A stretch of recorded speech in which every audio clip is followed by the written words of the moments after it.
Rare earth elements 17 elements का एक समूह है जो आधुनिक तकनीक के लिए महत्वपूर्ण है, लेकिन यह पृथ्वी की क्रस्ट में भी बेहद ही रेयर अवस्था में मौजूद है। रेयर अर्थ एलिमेंट्स का उपयोग टेक्नोलॉजीज की एक विस्तृत श्रृंखला के रूप में किया जाता है। स्मार्टफोन और पवन टर्बाइनों से लेकर इलेक्ट्रिक वाहनों और सैन्य उपकरणों तक में इसका प्रयोग किया जाता है। नमस्कार दोस्तों, आप सभी का स्वागत है धीरेन्द्र कांडव जीएस सेंटर में। हम बात कर रहे हैं रेयर अर्थ एलिमेंट्स की जो आधुनिक तकनीक के लिए महत्वपूर्ण हैं। इस वीडियो में हम रेयर अर्थ एलिमेंट्स के महत्व का पता लगाएंगे, जहां वे पाए जा सकते हैं और उनका किस प्रकार खनन किया जा सकता है और उन्हें संसाधित करने में क्या आने वाली चुनौतियां हैं, उसका भी हम इस वीडियो में विस्तार पूर्वक देखेंगे। इसके अलावा हम अंतर्राष्ट्रीय स्तर पर इसकी क्या मौजूदा स्थिति है उसका भी एक विवरण प्रस्तुत करेंगे। तो आइए हम शुरू करते हैं इस विषय को।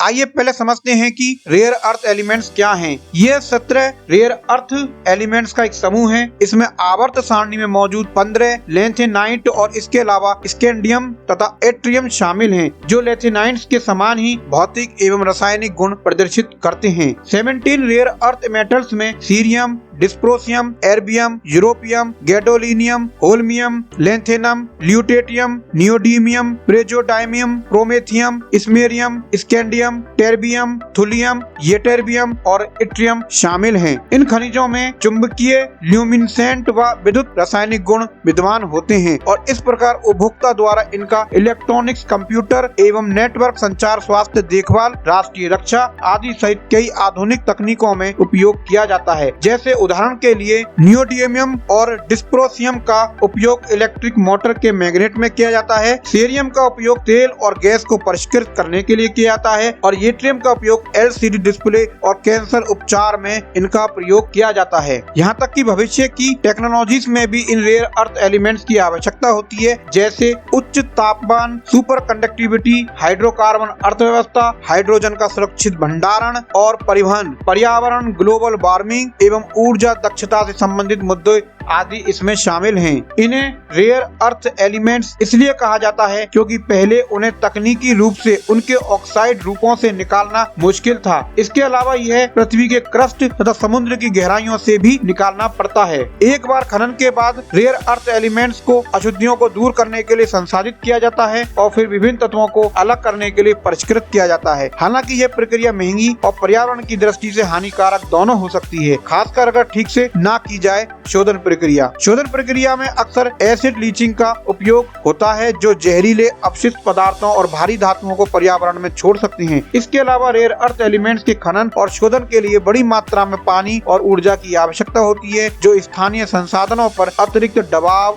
डाल सकती हैं। आइए अब देखते हैं रेयर अर्थ एलिमेंट्स का अंतर्राष्ट्रीय वितरण। सबसे पहले बात करते हैं चीन के एकाधिकार की। चीन ने समय के साथ रेयर अर्थ धातुओं पर वैश्विक प्रभुत्व हासिल कर लिया है, जहाँ तक कि एक समय पर इसने दुनिया की 90% रेयर अर्थ धातुओं का उत्पादन किया था, परंतु वर्तमान में यह 60% तक कम हो गया है और शेष अन्य देशों द्वारा भी इसका उत्पादन किया जा रहा है, जिसमें क्वाड महत्वपूर्ण है। क्वाड देशों में ऑस्ट्रेलिया, भारत, जापान और संयुक्त राज्य अमेरिका शामिल हैं। वर्ष 2010 के बाद से जब चीन ने जापान, अमेरिका और यूरोप की रेयर अर्थ शिपमेंट पर रोक लगा दी थी, तो एशिया, अफ्रीका व लैटिन अमेरिका में छोटी इकाइयों के साथ साथ ऑस्ट्रेलिया एवं अमेरिका में उत्पादन इकाइयां शुरू की गई थी। फिर भी संसाधित रेयर अर्थ धातुओं का प्रमुख हिस्सा चीन के पास ही है। अब बात करते हैं चीन पर भारत एवं विश्व की क्या निर्भरता है। सबसे पहले बात करते हैं अमेरिका और अन्य विश्व के देशों की।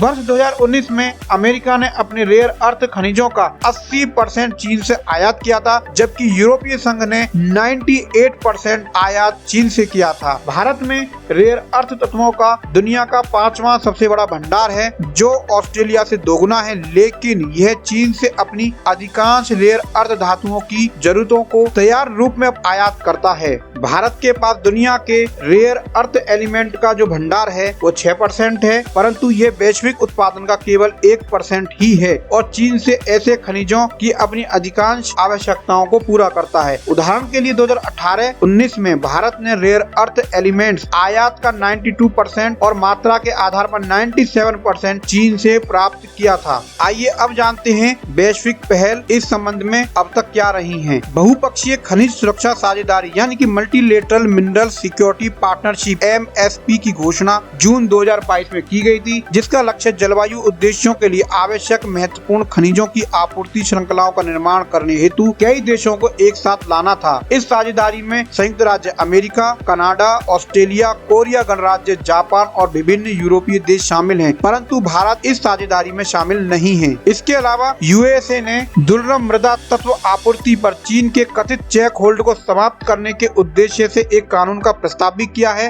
विधेयक का उद्देश्य रेयर अर्थ एलिमेंट की आपूर्ति के व्यवधान के खतरों को देखते हुए अमेरिका की रक्षा करना और इन एलिमेंट्स के घरेलू उत्पादन को प्रोत्साहित करना तथा चीन पर इसकी निर्भरता को कम करना है। कानून के तहत वर्ष 2025 तक रेयर अर्थ एलिमेंट्स के रणनीतिक रिजर्व के निर्माण की आवश्यकता होगी। ये अमेरिका द्वारा उठाए गए महत्वपूर्ण कदम हैं। आइए बात करते हैं भारत के द्वारा उठाए गए रेयर अर्थ एलिमेंट्स के संबंध में क्या कदम हैं। Mines and minerals development and regulation यानी कि MDMR अधिनियम 1957 में खान और खनिज विकास और विनियमन संशोधन अधिनियम 2021 के माध्यम से खनिज उत्पादन को बढ़ावा देने, देश में व्यापार करने में आसानी में सुधार लाने और सकल घरेलू उत्पाद यानी कि GDP में खनिज उत्पादन का योगदान बढ़ाने के लिए संशोधन किया गया है। संशोधन अधिनियम में प्रावधान है कि किसी भी खदान को विशेष उपयोग के लिए आरक्षित नहीं किया जाएगा। इसके अलावा भारत को अन्य उन्नत अर्थव्यवस्थाओं से सबक लेना चाहिए कि वे अपनी खनिज जरूरतों को कैसे सुरक्षित करने की योजना बना रहे हैं और महत्वपूर्ण खनिज आपूर्ति श्रृंखलाओं को सुनिश्चित करने के लिए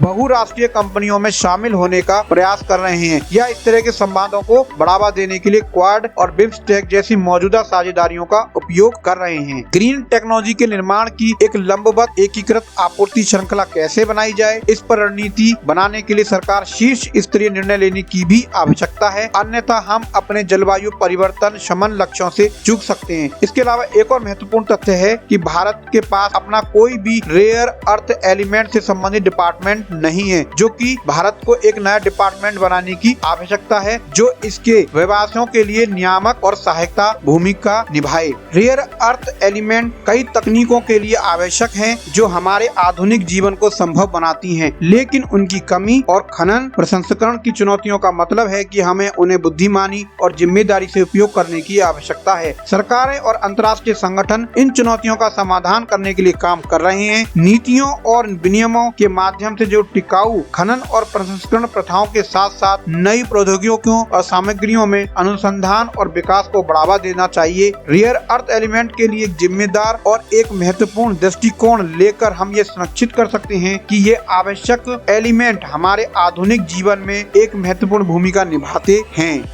इसी के साथ दोस्तों मैं इस वीडियो को यहीं समाप्त करता हूं। आपको अगर ये वीडियो अच्छी लगी हो और इन्फॉर्मेटिव लगी हो तो इस वीडियो को लाइक करें और ज्यादा से ज्यादा शेयर करें और साथ ही चैनल को सब्सक्राइब करें। तब तक के लिए नमस्कार।